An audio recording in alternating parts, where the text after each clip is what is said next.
Welcome to the Minimasters, guys, and today I'm going to show you how to install an adjustable camber bushing on your truck. So let's get started. So before we get started, I wanted to talk you through camber. Some of you probably know what this looks like, you just didn't know what terms describe that condition.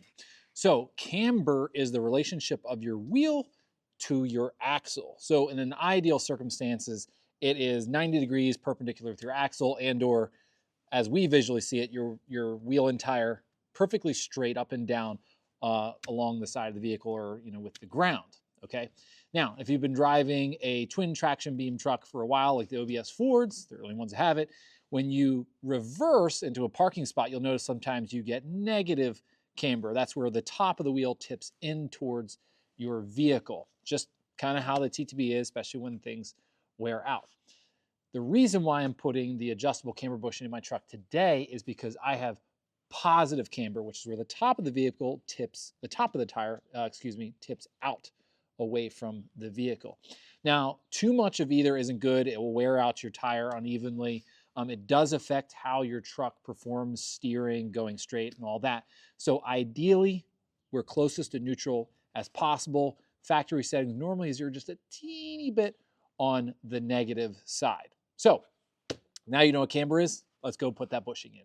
So what we're looking at right now is a stock 4x4 camber bushing. If you want to know more about the two-wheel drive camber bushings, how to replace those, I do have a separate video. I'll put that link right there, and they'll be right down in the description. But pretty simple here. You're going to want to take your cotter pin out. I have these kind of fancy aftermarket Moog bushings, and they use this type of cotter pinning. You may use the more traditional type, but you want to remove that. And then this castle nut up here, you're going to bring in your 1 1/8 socket, and we're going to want to take that one off. Just like that. Now, at this point, okay, you should, in a very ideal circumstance, be able to take a wrench and kind of move this and wiggle it out, okay? I'm saying ideal circumstance because I've already done the driver's side and it was a bear to get out. Now, part of it's because I painted these beams. There is paint on the inside, so that kind of added a few extra mils and made this super tight. Ford does make a puller, a special puller that does camber bushings, but the thing's like $400 and I haven't been able to find one locally to rent. So what I'm about to do is slightly unorthodox, but if you're planning on upgrading to this adjustable bushing, which has basically an inner and outer sleeve, you're not going to keep this anyway. So I'll show you what I did to get this one out. So let's talk adjustable camber bushing. So this is the one that comes with the Desolate Motorsports lift kit, and it looks like a factory camber bushing, except it has the addition of this hex shape right here on top that allows you to put a nut, and you can turn this and it actually adjusts this inner barrel right here and allows for that much more adjustment over the factory. So typically you take your factory one and you pull it out and you turn it in whatever direction, and that's it. That's the only adjustment you have. So you can do that with this one plus the added adjustment here. It really gets that last little bit in sometimes that you can't achieve with the factory bushing, and all you have to do is use a socket.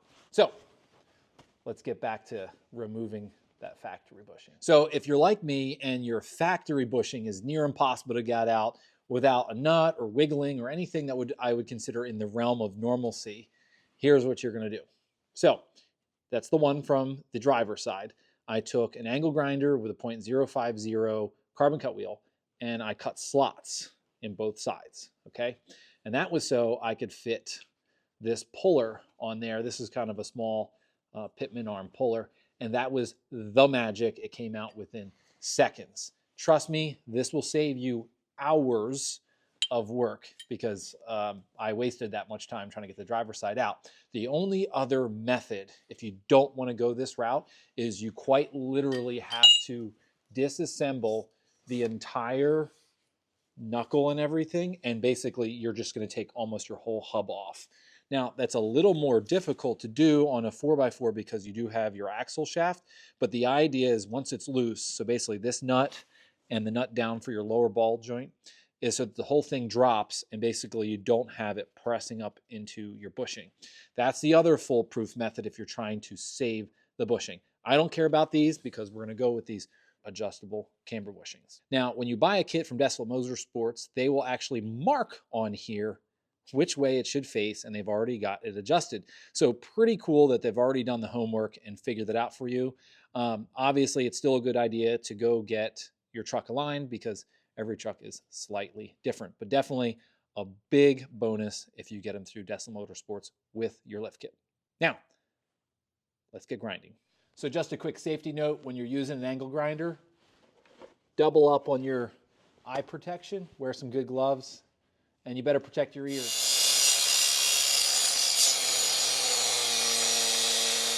Real quick, guys, I'm still selling stickers, so I got the Minimaster script, the OG Minimaster spark plug logo, and the popular OBS Sunrise and the Never Found Club. Link in the description.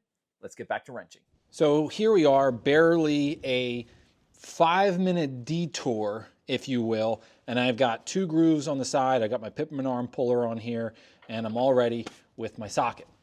So let's take it off.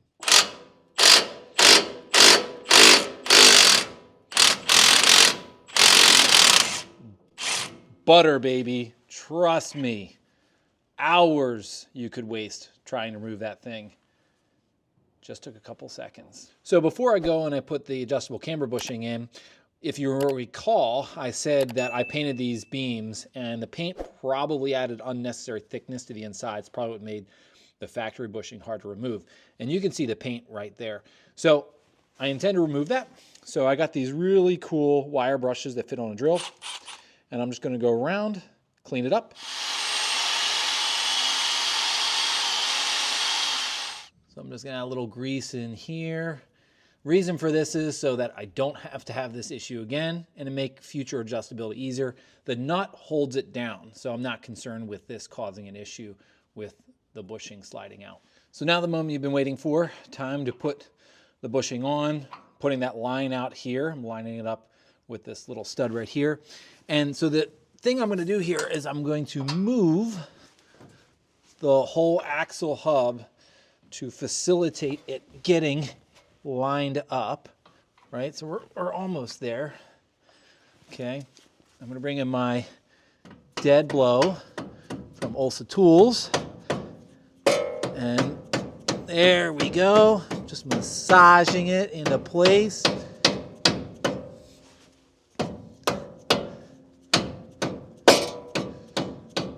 Okay, so there's a little gap down there. This one should sink all the way, but I've noticed it only goes that last little bit once you put the nut on.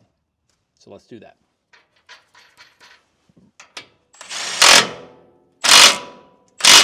So according to the Haynes manual, you finish this off with your torque wrench between 85 and 100 foot-pounds.